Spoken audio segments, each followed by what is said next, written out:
ومن سيئات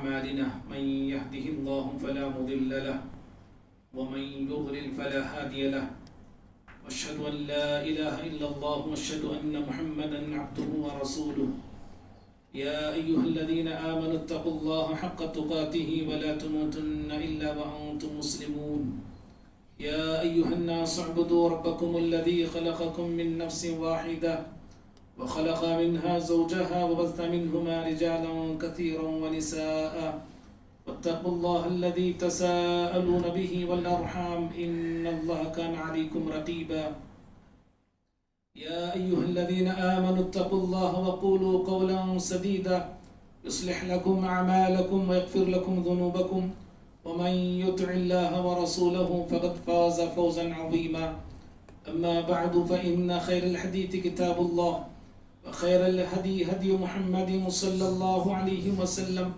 وشر الأمور محدثاتها وكل محدثة بدعة وكل بدعة ضلالة وكل ضلالة في النار أعوذ بالله من الشيطان الرجيم بسم الله الرحمن الرحيم إن عدة الشهور عند الله 12 شهرا في كتاب الله يوم خلق السماوات والأرض ومنها 4 حرم ذلك الدين القيم فلا تظلموا فيهن أنفسكم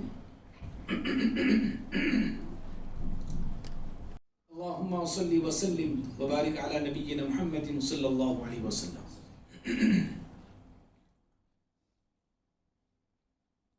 محترم دینی بھائیوں، ہم لوگ 1440 پر 6 ہجری میں تھے اور گزشتہ جمعہ سے 1440 پر 7 ہجری میں داخل ہو چکے ہیں. گویا کہ یوں سمجھیے عربی سال کا ایک لمبا عرصہ ہماری زندگی سے رخصت ہو گیا ہے اور ماہ محرم میں ہم داخل ہیں اور یہ اسلامی سال کا ایک پہلا مہینہ ہے. جو ایک سال ہمارا گزر چکا ہے، بیت چکا ہے، میری آپ کی ایک ذمہ داری بنتی ہے مومن ہونے کے ناطے، مسلمان ہونے کے ناطے، کہ ہمارے بیتے ہوئے سال پر ایک سرسری نظر میری آپ کی ہونی چاہیے کہ ہمارا وہ سال کیسے گزرا ہے، ہمارا وہ سال کیسے بیتا ہے. اگر اچھائیوں میں گزرا ہے، نیکیوں میں گزرا ہے تو اللہ تعالیٰ کا شکر ادا کرنا ہے، اور اگر اس سال میں برائیاں زیادہ ہوئی ہوں یا کم ہوئی ہوں، گناہ زیادہ کیے ہوں یا کم کیے ہوں، اللہ تعالیٰ کے سامنے ان گناہوں پہ نادم ہونا ہے، شرمندہ ہونا ہے اور سچے دل سے توبہ کرنا ہے. اور جس سال میں ہم داخل ہوئے ہیں یہ سال ہمارا نیکیوں کے ساتھ گزرے، اچھائیوں کے ساتھ گزرے، اللہ تعالیٰ کی عبادت اور اطاعت میں گزرے. ہر مسلمان کو عزم اور ارادہ کرنا چاہیے. عمر بن خطاب رضی اللہ تعالیٰ عنہ کا بڑا مشہور قول ہے. حضرت عمر بن خطاب رضی اللہ عنہ کہا کرتے تھے حاسبوا قبل ان تحاسبوا. لوگوں، تمہارا حساب شروع ہونے سے پہلے، تمہارا حساب لینے سے پہلے خود اپنا آپ حساب لے لو، خود کا حساب لے لو کہ میں کتنے پانی میں کھڑا ہوں، میں کہاں کھڑا ہوں. اور آج امت مسلمہ کا ایک بہت بڑا مسئلہ یہ ہے، بہت بڑا مرض یہ ہے کہ میں آپ دوسروں کا حساب لینے کے پیچھے لگے ہوئے ہیں. مجھے آپ کو دوسروں کے حساب کتاب کی ذمہ داری نہیں دی گئی ہے. خود کا حساب لینا ہے تاکہ خود کا حساب آسان ہو جائے. خود کی کتاب کھولنا ہے تاکہ ہماری کتاب میں وہاں روز آخرت دیکھنے کے بعد شرمندگی نہ ہو. ہر شخص اپنے آپ کا حساب لینے کا ذمہ دار ہے. حساب کیا لینا ہے؟ ہر شخص اپنے آپ کا یہی لینا ہے کہ میں حقوق اللہ میں کیسا ہوں، حقوق العباد میں کیا کیا اور کہاں کہاں کوتاہیاں کر رہا ہوں، میری عبادات کیسی ہیں، میرے معاملات کیسے ہیں، میرا کردار، میرے اخلاق کیسے ہیں. ان تمام پہلوؤں پر انسان کی ایک نظر ہمیشہ ہونی چاہیے. اور جو شخص، جو مسلمان خود کا حساب لیتا ہے، ہر قدم اس کا اٹھنے والا صحیح ہوتا ہے. جو شخص اپنے آپ کا حساب لیتا ہے وہ کل نہیں پچھتائے گا، وہ کل نہیں افسوس کرے گا. تو حضرت عمر رضی اللہ تعالیٰ یہ کہتے تھے، لوگوں حساب لو اس سے پہلے کہ تمہارا حساب شروع ہو جائے. وَزِنُوا أَعْمَالَكُمْ قَبْلَ أَن تُوزَنُوا. اور یہ بھی آپ کہتے تھے اپنے اعمال کا وزن خود کر لو اس سے پہلے کہ تمہارے اعمال تولے جائیں، تمہارے اعمال کا وزن ہو. تم اپنے اعمال کا وزن کر لو کہ میرے اعمال وزنی ہیں یا ہلکے ہیں. معزز بھائیوں، ماہ محرم کے حوالے سے چند باتیں ہیں قرآن اور احادیث مبارکہ سے جن کا علم رکھنا ہر مسلمان کے لیے ضروری ہے. مختصر 3 باتیں بتاؤں گا میں محرم کے حوالے سے. پہلی بات تو یہ ہے، یہ حرمت والا مہینہ ہے، عزت والا مہینہ ہے. اور دوسری بات تو یہ کہ اس مہینے کو شہر اللہ کہا گیا ہے، یہ اللہ تعالیٰ کا مہینہ ہے. یہ کتنی عظیم بات ہے کہ اس مہینے کی نسبت اللہ تعالیٰ کی طرف کی گئی ہے. اور تیسری بات یہ ہے کہ اس مہینے میں روزے رکھنا مشروع بھی ہے، مسنون بھی ہے. پیارے نبی صلی اللہ علیہ وسلم روزے رکھنا اس مہینے میں پسند کرتے تھے. اور رمضان کے بعد افضل روزے پیارے نبی صلی اللہ علیہ وسلم نے محرم کے روزوں کو قرار دیا ہے اور فرمایا ہے. اور کچھ کام ماہ محرم میں کرنے کے بھی میں نے بتایا. ماہ محرم کے تعلق سے جو باتیں جاننا ہے یہ موٹی موٹی باتیں رکھی. اور بہت ساری ایسی باتیں ہیں جو غیر شرعی ہیں، غیر دینی ہیں. دین سے ان باتوں کا کوئی لینا دینا، کوئی تعلق نہیں ہے. شیطان بہت سارے انسانوں کو اور مسلمانوں کو حسین رضی اللہ عنہ کی محبت میں، آل بیت کی محبت میں، نیکی کے نام پر شیطانی کام کرا رہا ہے. ماہ محرم میں دین سے جن کاموں کا تعلق ہی نہیں ہے، کوئی رشتہ نہیں ہے، ایسے کام بہت سارے مسلمان ماہ محرم میں کر رہے ہیں. اللہ تعالیٰ نے مہینوں کے حوالے سے اور خصوصاً حرمت والے مہینوں کے حوالے سے ہمیں کیا تعلیم دیا ہے، کیا نصیحت فرمایا ہے. خطبہ مسنہ کے بعد جو آیت پڑھی، اللہ تعالیٰ اس آیت میں فرماتا ہے ان عدت الشہور عند اللہ 12 شہرا فی کتاب اللہ یوم خلق السماوات والارض. بے شک مہینوں کی تعداد اللہ تعالیٰ کے پاس 12 ہے. اور یہ 12 کب سے ہے؟ تاریخ بھی بتا دی. یوم خلق السماوات والارض، جب سے آسمانوں اور زمین کی تخلیق اللہ نے فرمایا ہے تب سے مہینوں کی گنتی اللہ کے پاس 12 ہی ہے. اور ان 12 مہینوں میں کا وَمِنْهَا 4 حُرُمْ، 4 مہینے حرمت والے ہیں. 3 مہینے پیدر پہ ہیں، کنٹینیو ہیں، ذی قعدہ کا، ذی الحجہ، محرم، یہ 3 مہینے لگاتار ہیں. اور پھر ایک رجب کا مہینہ ہے. یہ 4 مہینے حرمت والے ہیں. کہا پھر ذالک الدین القیم، یہی درست دین ہے، یہی صحیح طریقہ ہے. اور ان مہینوں میں 12 مہینوں میں اور خصوصاً ان 4 مہینوں میں کیا کرنا ہے وہ نہیں بتایا گیا. 12 مہینوں میں اور خصوصاً 4 مہینوں میں کیا کرنا ہے وہ نہیں کہا گیا، بلکہ کیا نہیں کرنا ہے وہ کہا گیا ہے. کیونکہ انسان زیادہ تر، اکثر لوگ، میں بھی، آپ بھی، انہی چیزوں کے پیچھے بھاگتے ہیں جن چیزوں سے یا جن باتوں سے اللہ نے روکا ہے. جنت میں دیکھیے آپ، آدم علیہ السلام کو رکھا، سب کھا لینا، جہاں جاؤ پھرو گھومو کہا. لیکن شیطان لگا کس چیز کے پیچھے؟ جس درخت سے اللہ نے روکا اور منع کیا تھا اسی درخت کے پیچھے آدم علیہ السلام کو لگا دیا. اور پیارے نبی صلی اللہ علیہ وسلم کی حدیث ہے کہ جنت کو اللہ نے تکلیفوں سے اور تنگیوں سے اور مشقتوں سے گھیر رکھا ہے, اور جہنم کو حفت النار بالشہوات, اللہ نے جہنم کو شہوت سے گھیر رکھا ہے. من پسند چیزیں, دل پسند چیزیں, ہماری ارمان والی چیزیں, ہمارے دل کو لبھانے والی اور کھینچنے والی چیزوں سے اللہ نے جہنم کو گھیر دیا ہے. اور جہاں پھر ایسی چیزیں جو ہمارے پسند کی ہوں, انسان انہی چیزوں کی طرف جائے گا, انہی چیزوں کی طرف جھانکے گا اور دیکھے گا اور بھاگے گا بھی. اسی لیے اللہ تعالیٰ نے کہا کہ ان مہینوں میں کیا نہیں کرنا, اس سے روکا, کہا فَلَا تَظْلِمُوا فِيهِنَّ أَنفُسَكُمْ, ان 12 مہینوں میں, خصوصاً ان حرمت والے مہینوں میں اپنے نفس پر ظلم نہ کرو, اپنے آپ پہ ظلم نہ کرو. بھائیوں, یہ جو ظلم سے اللہ نے روکا ہے, آج مجھے خطبہ جمعہ میں اسی پر گفتگو کرنا ہے, اسی ظلم کے حوالے سے, کہ ماہ محرم میں خصوصاً مسلمان آج کیا کیا ظلم کر رہا ہے, کیسے کیسے ظلم کر رہا ہے, اور ظلم میں کیا کیا باتیں شامل ہیں, کیا کیا باتیں آتی ہیں. مختصراً میں یہ باتیں آپ کے سامنے رکھنے جا رہا ہوں. اللہ تعالیٰ نے جو روکا, منع کیا, کہا فَلَا تَظْلِمُوا فِيهِنَّ أَنفُسَكُمْ, کہ ان مہینوں میں اپنے نفس پر, اپنے آپ پہ ظلم نہ کرو. تو ظلم میں سب سے پہلی چیز جو شامل ہے, جو آتی ہے, وہ قتل ہے, خون خرابہ ہے, لڑائی جھگڑا ہے, ایک دوسرے پہ ظلم ڈھانا ہے. یہ سب سے پہلی چیز ہے. ان مہینوں میں, حرمت والے مہینوں میں قتال نہیں کرنا, جنگ نہیں کرنا, لڑائی جھگڑے نہیں کرنا ہے, کسی کا قتل نہیں کرنا ہے, کسی کا خون نہیں کرنا ہے, منع ہے یہ.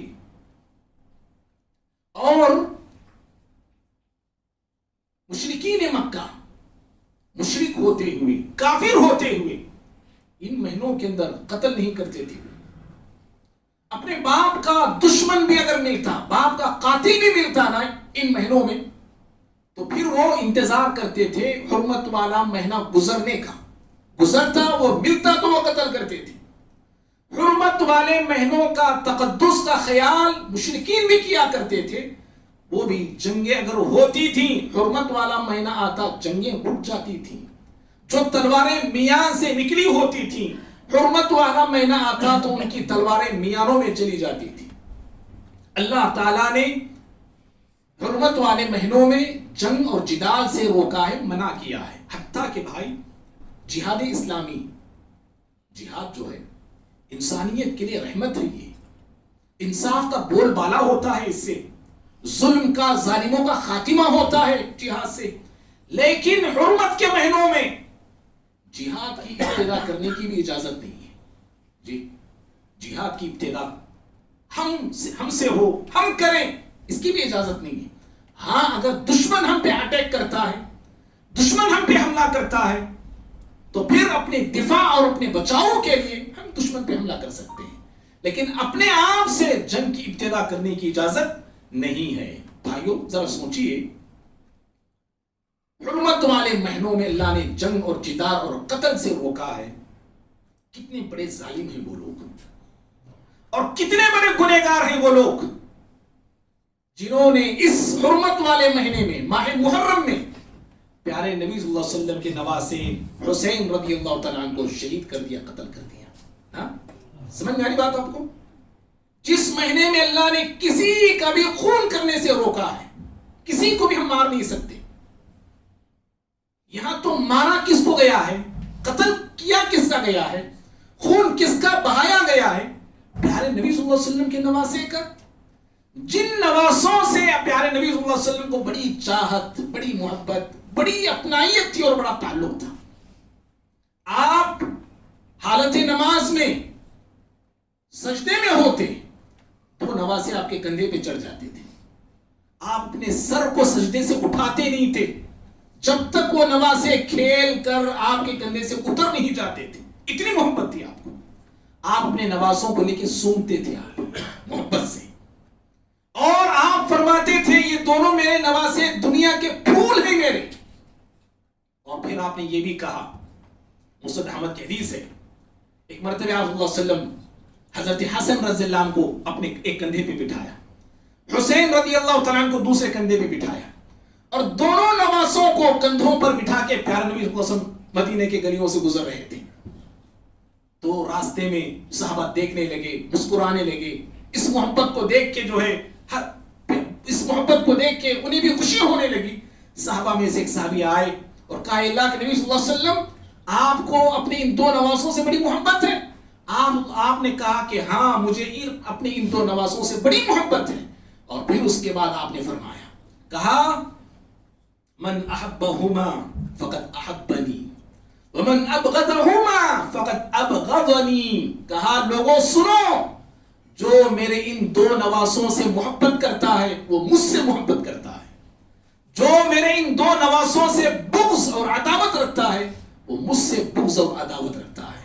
اور ترمذی کی روایت میں آپ صلی اللہ علیہ وسلم نے ایک مرتبہ اپنے ان دو نواسوں کے تعلق سے اللہ تعالیٰ سے کہنے لگے، اللہم پروردگارا میں اپنے ان دو نواسوں سے محبت کرتا ہوں، اے اللہ تو بھی ان سے محبت کر، وَأُحِبَّ مَن يُحِبُّهُمَا، اور اے اللہ میرے ان دو نواسوں سے جو بھی محبت کرتے ہیں اللہ ان سے بھی تو محبت فرما۔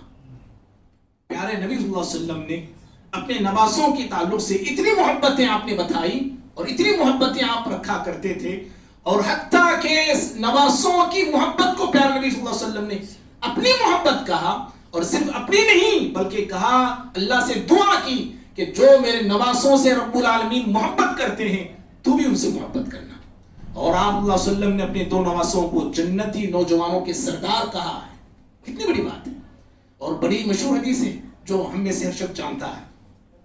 اپنی زندگی کے آخری خطبے میں آپ نے کہا تھا لوگوں دو چیزیں چھوڑ کے جا رہا ہوں میں، ایک قرآن ہے ایک سنت ہے نا مشہور حدیث ہے، ترکت فیکم امرین، دو چیزیں چھوڑے جا رہا ہوں میں، ایک کتاب اللہ کا کلام ہے اور دوسرا میرا فرمان ہے، اور ساتھ میں آپ نے یہ بھی کہا لوگوں میں اپنے اہل بیت کو چھوڑے جا رہا ہوں، میں میرے گھر والوں کو چھوڑ کے جا رہا ہوں میں۔ نبی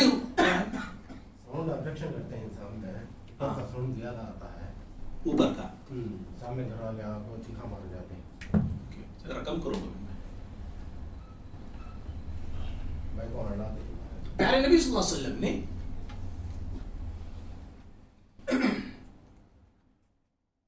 وسلم نے کہا کہ جو میرے ان نواسوں سے محبت کرتا ہے اللہ بھی اس سے محبت کرے۔ کتنی بڑی بات ہے یہ اور کتنی عظیم بشارت ہے یہ۔ تو بھائیوں آپ صلی اللہ علیہ وسلم دنیا سے جاتے ہوئے جہاں یہ کہا کہ میں اپنے میرے بعد اللہ کے کلام کو میری سنتوں کو چھوڑ کے جا رہا ہوں، میرے اہل بیت کو بھی چھوڑ کے جا رہا ہوں۔ اہل بیت میں نبی صلی اللہ علیہ وسلم کے گھرانے والے ہیں، خاندان والے بنو ہاشم ہیں، حضرت علی رضی اللہ عنہ کا گھرانہ ہے، اور حضرت جعفر رضی اللہ عنہ کا گھرانہ بھی شامل ہے، اور اسی طرح سے حضرت عباس رضی اللہ عنہ کا گھرانہ بھی شامل ہے، اور شیعہ معاف کرنا صرف حضرت علی رضی اللہ عنہ کے گھر ہی کو شاید اہل بیت سمجھتے ہیں، حالانکہ اہل بیت میں پیارے نبی صلی اللہ علیہ وسلم کی بیویاں بھی شامل ہیں، آپ کے ازواج مطہرات بھی شامل ہیں۔ تو بہرحال آپ صلی اللہ علیہ وسلم کو اپنے نواسے سے اس قدر لگاؤ تھا، تعلق تھا، لیکن ظالموں نے اسی محرم کے مہینے میں نبی صلی اللہ علیہ وسلم کے نواسے کو شہید کر دیا۔ بھائیوں ظلم میں یہ بھی شامل ہے، قتل غارت گیری ہے، ظلم میں یہ بات بھی آتی ہے کہ شریعت کی خلاف ورزی کرنا یہ بھی ظلم ہے، شریعت کے خلاف عمل کرنا یہ ظلم ہے، بدعات پہ کوئی چلتا ہے، غلط رسومات پہ کوئی چلتا ہے، غلط خرافات پہ کوئی چلتا ہے، یہ ظلم ہے، یاد رکھیے۔ ہمارا دین صاف ہے، شفاف ہے، سیدھا ہے، اس کی تعلیمات بالکل واضح ہیں۔ اللہ نے سورہ انعام میں کہا وَأَنَّ هَذَا صِرَاطِي مُسْتَقِيمًا فَاتَّبِعُوهُ وَلَا تَتَّبِعُوا السُّبُلَ، کہا کہ یہ میرا سیدھا راستہ ہے، اس کی پیروی کرو، یعنی اسلام کی پیروی کرو، دین کی پیروی کرو۔ وَلَا تَتَّبِعُوا السُّبُلَ، اور بھی راستے ہیں، اس دین کے ساتھ جڑے ہوئے اور بھی راستے ہیں، ان راستوں پہ چلنا نہیں۔ وہ کون سے راستے؟ کفر کے ہیں، شرک کے ہیں، بدعات کے ہیں، غلط رسومات کے ہیں، ایسے راستوں پہ چلنے سے اللہ نے روکا ہے، صرف اسلام کے راستے پہ چلنا ہے۔ اور شیطان دیکھو دین کا نام لینے والے، شیطان نے کیسے دین کا نام لینے والوں کو دین کے نام پہ گمراہ کیا ہے۔ کیسی کیسی خلاف ورزیاں ہوتی ہیں ماہ محرم میں. یہ ظلم ہے. یہ ماہ محرم میں شریعت کی خلاف ورزی ہوتی ہے. قدم قدم پہ لوگ کرتے ہیں. کیا ہے وہ خلاف ورزیاں؟ پہلی خلاف ورزی دیکھیے، ماہ محرم کو ماتم کا مہینہ سمجھتے ہیں. بھائی غم کا مہینہ ہے، ماتم کا مہینہ ہے، اسی لیے کوئی اچھے کام نہیں کرتے، شادیاں نہیں کرتے، شادیوں کے تعلق سے بات چیت بھی نہیں، کوئی نیا کاروبار نہیں کرتے. کیوں؟ یہ غم اور ماتم کا مہینہ ہے. اللہ کے بندو، کیوں غم کا مہینہ ہے؟ پوچھو، بتاتے ہیں کہ بھائی حسین رضی اللہ عنہ کی شہادت ہوئی. ٹھیک ہے، ان کی شہادت ہوئی، ان کے شہادت کا درد، ان کے شہادت کا غم ہر ایک مسلمان کے دل میں ہے اور ہونا بھی چاہیے. لیکن ہماری تاریخ شہیدوں سے بھری پڑی ہے، شہیدوں سے بھری پڑی ہے، شہادتوں سے بھری پڑی ہے. کون سا ایسا ہفتہ، کون سا ایسا مہینہ، کون سا ایسا سال ہے جس میں ہمارے مسلمان پہلے کے شہید نہ ہوئے ہوں؟ اگر ایسا دیکھا جائے تو پھر کوئی دن، کوئی رات نہ کھانا نہ سونا، خالی غم مناتے جناب. سال میں ایک مرتبہ ایک ہی دن کیوں غم مناتے ہو؟ منانا ہو تو تمام شہداء کا غم مناؤ، لیکن کسی کا غم منانا، کسی کا ماتم منانا شریعت میں جائز نہیں. شریعت کی تعلیم کیا ہے؟ پیارے نبی صلی اللہ علیہ وسلم نے کہا کسی بھی میت پر 3 دن سے زیادہ سوگ منانے کی اجازت نہیں ہے. کسی بھی انسان کی موت پر. صرف عورت کے لیے جس کا شوہر وفات پا جاتا ہے اس کو 4 مہینے 10 دن کا سوگ منانے کی اسے اجازت ہے. اس کے علاوہ کسی کو بھی سوگ، ماتم، غم منانے کی اجازت نہیں ہے.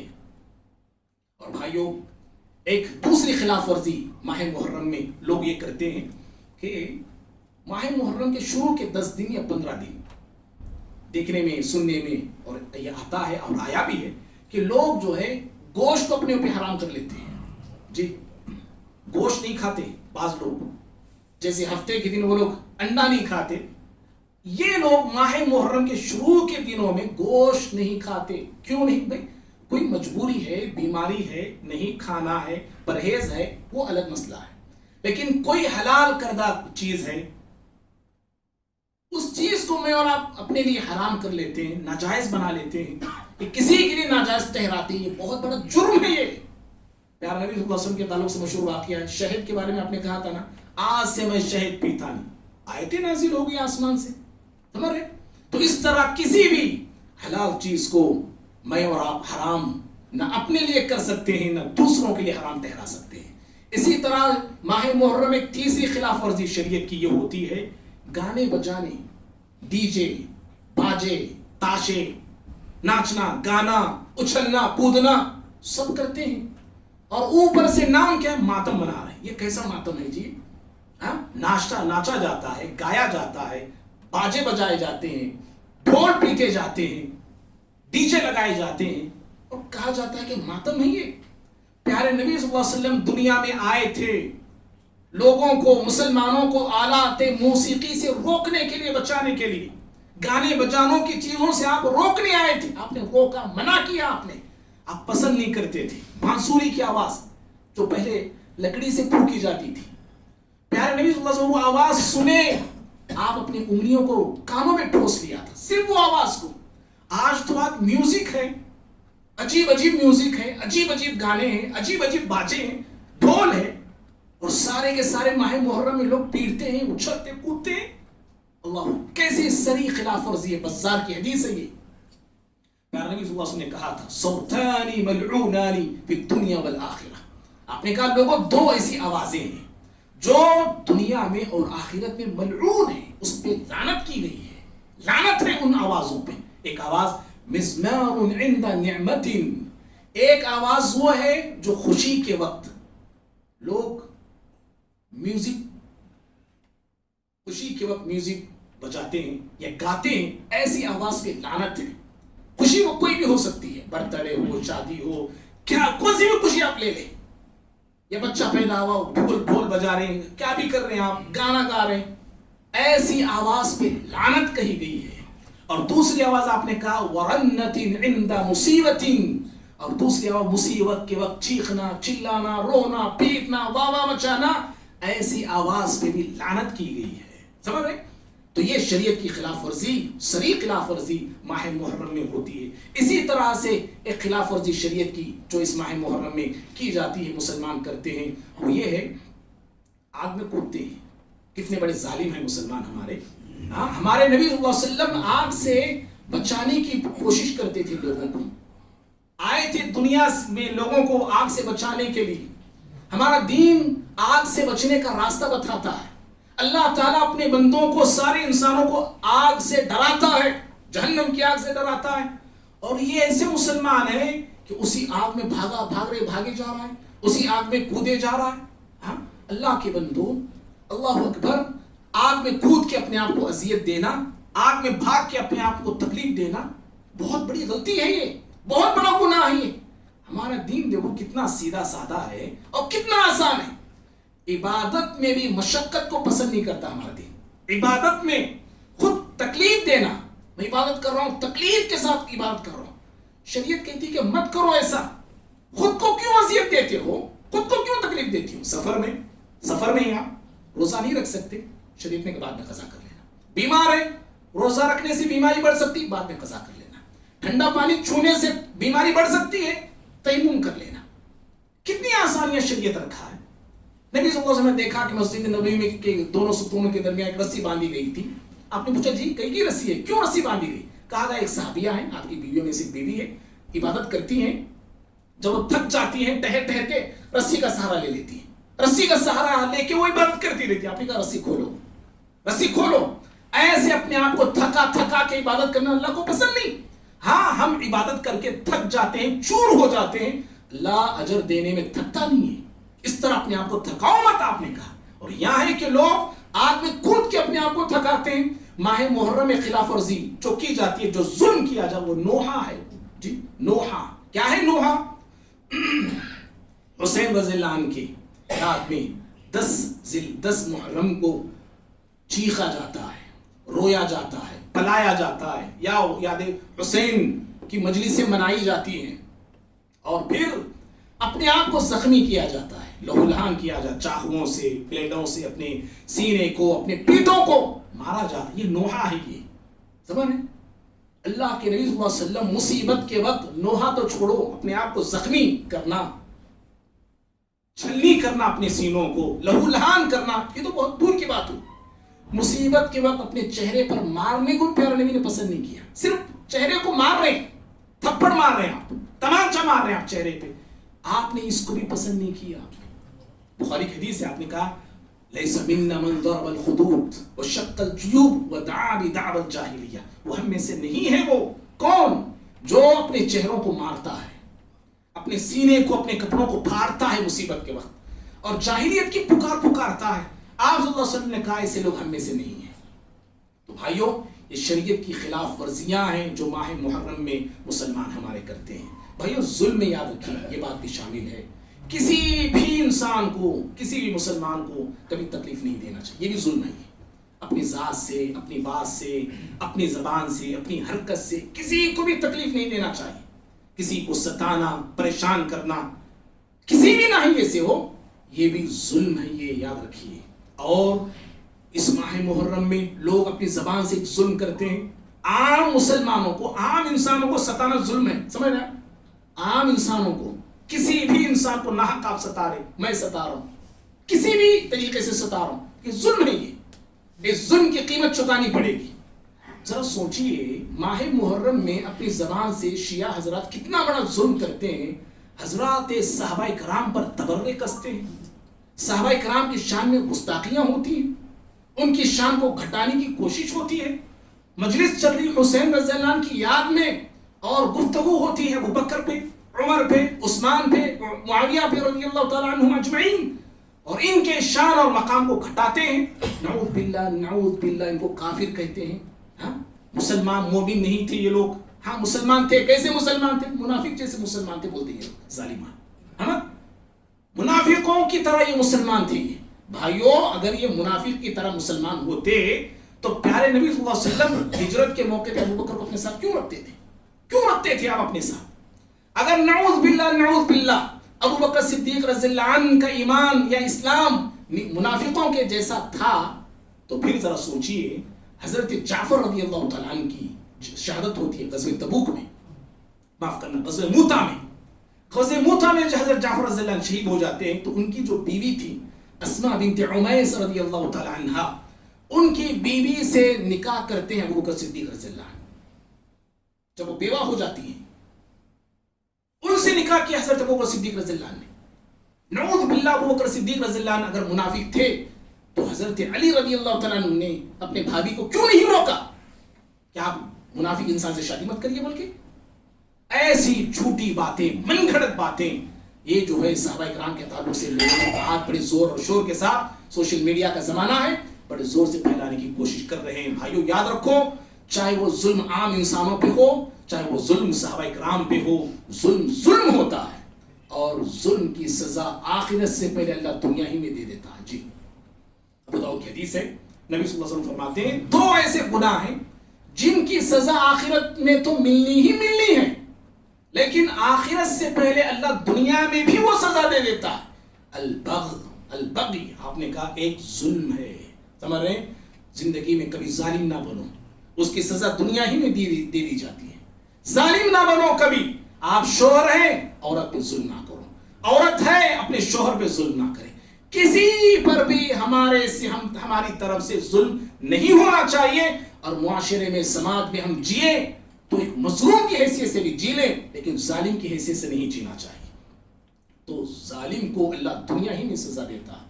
اور دوسرا گناہ جو سزا دی جاتی ہے وہ رشتے ناتوں کو توڑنے پر ہے. آگے بڑھ کے میں رشتے توڑ لیتا ہوں آگے بڑھ کے میں رشتے کاٹ لیتا ہوں بات پہ میں رشتے توڑ لیتا ہوں.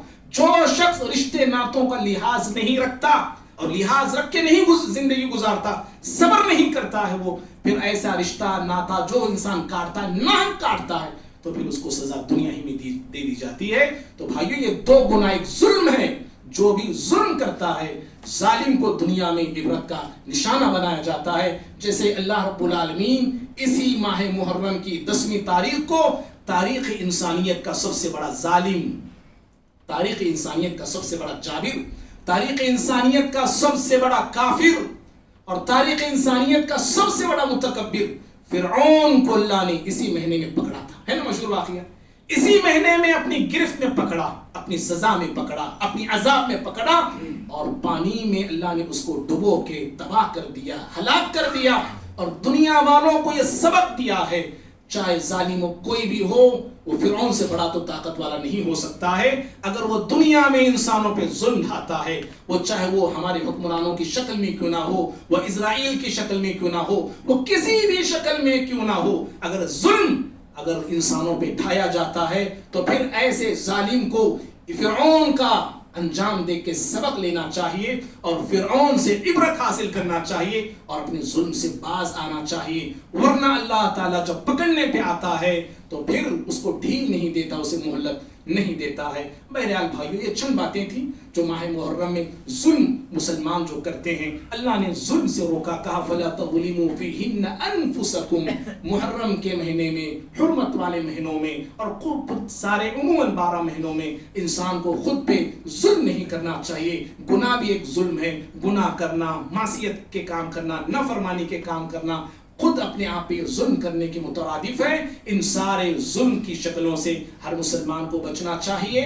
جنگ و جدال قتال لڑائی جھگڑوں سے ہم سب کو دور رہنا چاہیے اور شریعت کی خلاف ورزی کرنا بدعات پہ چلنا غلط رسومات پہ چلنا اس سے بھی انسان کو رکنا اور بچنا چاہیے. اور کسی بھی مسلمان پر کسی بھی انسان پر کسی بھی طرح کا ظلم ہمارے ہاتھ سے زبان سے اپنی ذات سے ہماری حرکت سے نہیں ہونا چاہیے. اگر ہوا ہے ہو رہا ہے دنیا ہی میں معافی مانگ لینا ورنہ ایسا انسان مفلس بن کر آخرت میں جائے گا. نیکیوں کے بڑے بڑے انبار ہوں گے نیکیوں کے بڑے بڑے پہاڑ ہوں گے لیکن یہ ظالم ہو کے گیا ہوگا دنیا سے تو مظلومین آئیں گے وہاں اللہ تعالیٰ کے پاس. اللہ رب العالمین کی عدالت ہوگی. اللہ رب العالمین فیصلہ کرنے والا ہوگا اور اللہ تعالیٰ ظالم کی نیکیاں لے کے مظلوموں میں تقسیم کر دے گا. اور اس طرح ظالم جو نیکیوں کے ساتھ حاضر ہوا تھا نیکیوں سے ہاتھ دھو بیٹھے گا اور اپنے ظلم کی وہ قیمت نیکیوں سے ادا کرنا پڑے گا اس کو. اللہ سے دعا ہم کرتے ہیں اللہ کہنے والے کو بھی سننے والوں کو بھی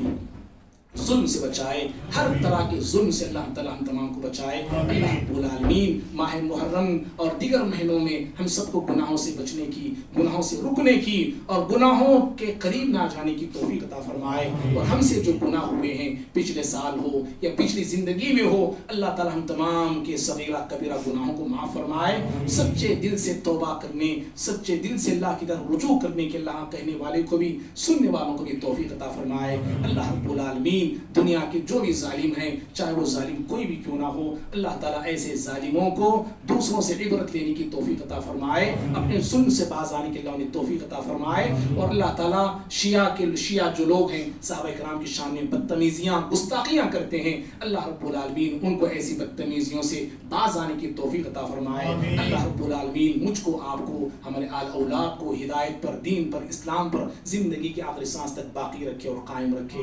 آمین۔ اقول قولی ھذا استغفر اللہ لی ولکم ولسائر